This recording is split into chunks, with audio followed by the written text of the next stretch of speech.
Good evening, my friends. So, you want to learn to speak and understand English. You have had a long day. You are tired. Lay down in your bed, close your heavy eyes, and let's listen to a story while we slowly fall into the arms of the English language. The War Prayer by Mark Twain.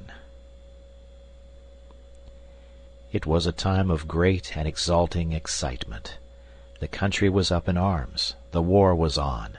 In every breast burned the holy fire of patriotism. The drums were beating, the bands playing, the toy pistols popping, the bunched firecrackers hissing and spluttering. On every hand and far down the receding and fading spread of roofs and balconies, a fluttering wilderness of flags flashed in the sun. Daily the young volunteers marched down the wide avenue, gay and fine, in their new uniforms.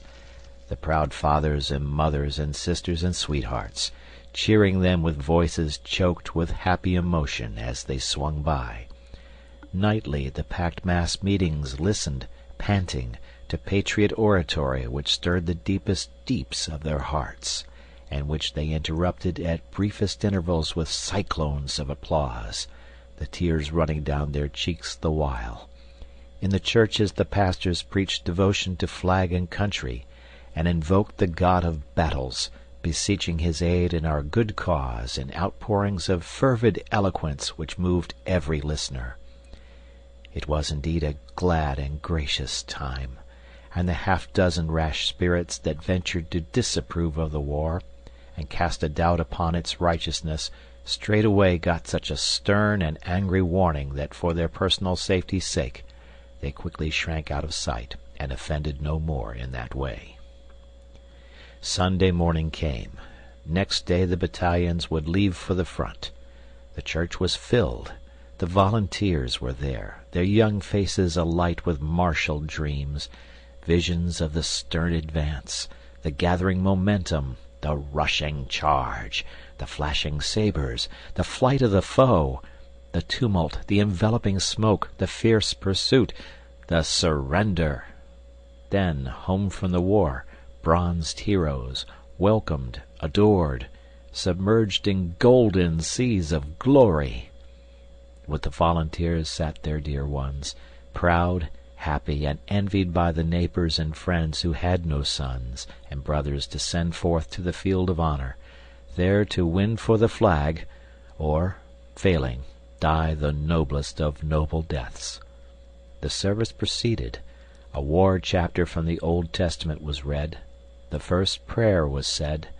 It was followed by an organ burst that shook the building, and with one impulse the house rose with glowing eyes and beating hearts, and poured out that tremendous invocation, God, the all-terrible, thou who ordainest, thunder thy clarion and lightning thy sword. Then came the long prayer. None could remember the like of it for passionate pleading and moving and beautiful language. The burden of its supplication was, that an ever-merciful and benignant Father of us all would watch over our noble young soldiers, and aid, comfort, and encourage them in their patriotic work, bless them, shield them in the day of battle and the hour of peril, bear them in his mighty hand, make them strong and confident, invincible in the bloody onset, help them to crush the foe, grant to them and to their flag and country imperishable honor and glory. An aged stranger entered, and moved with slow and noiseless step up the main aisle, his eyes fixed upon the minister, his long body clothed in a robe that reached to his feet, his head bare, his white hair descending in a frothy cataract to his shoulders, his seamy face unnaturally pale, pale even to ghastliness. With all eyes following him and wondering, he made his silent way. Without pausing, he ascended to the preacher's side and stood there waiting. With shut lids the preacher, unconscious of his presence, continued with his moving prayer, and at last finished it with the words, uttered in fervent appeal, "Bless our arms, grant us the victory, O Lord our God, Father and protector of our land and flag."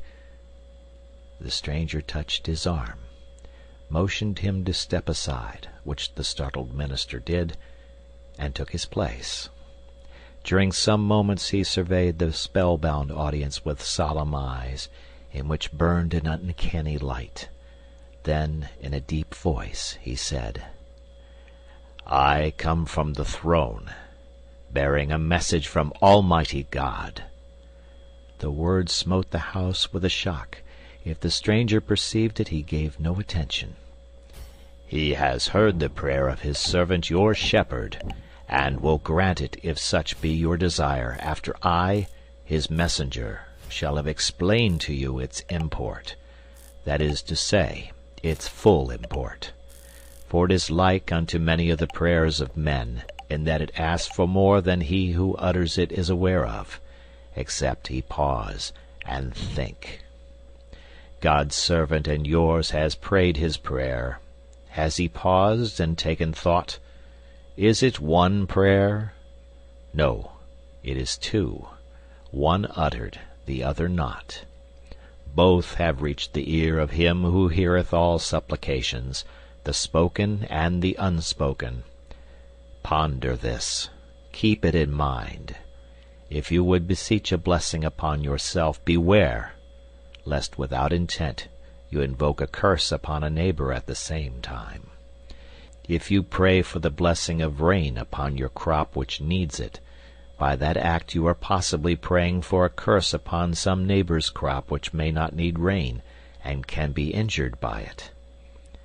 You have heard your servant's prayer, the uttered part of it.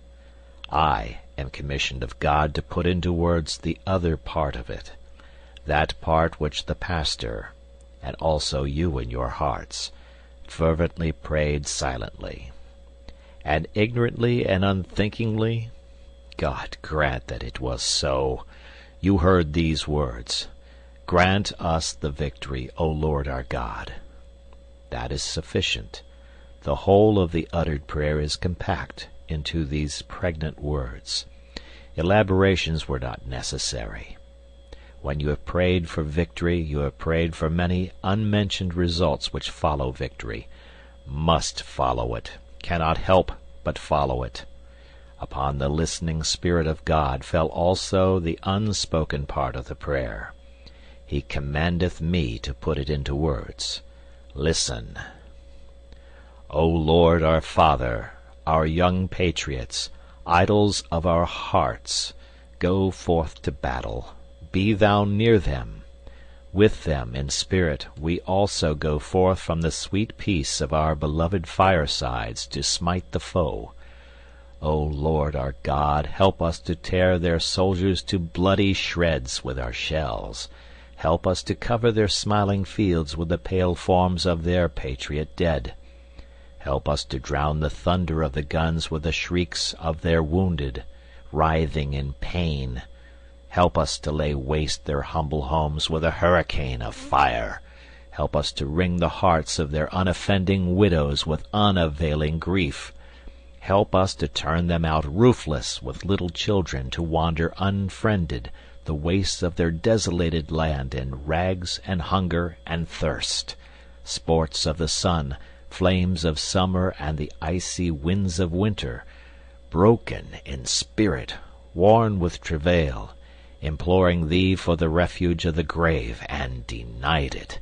For our sakes who adore thee, Lord, blast their hopes, blight their lives, protract their bitter pilgrimage, make heavy their steps, water their way with their tears, stain the white snow with the blood of their wounded feet.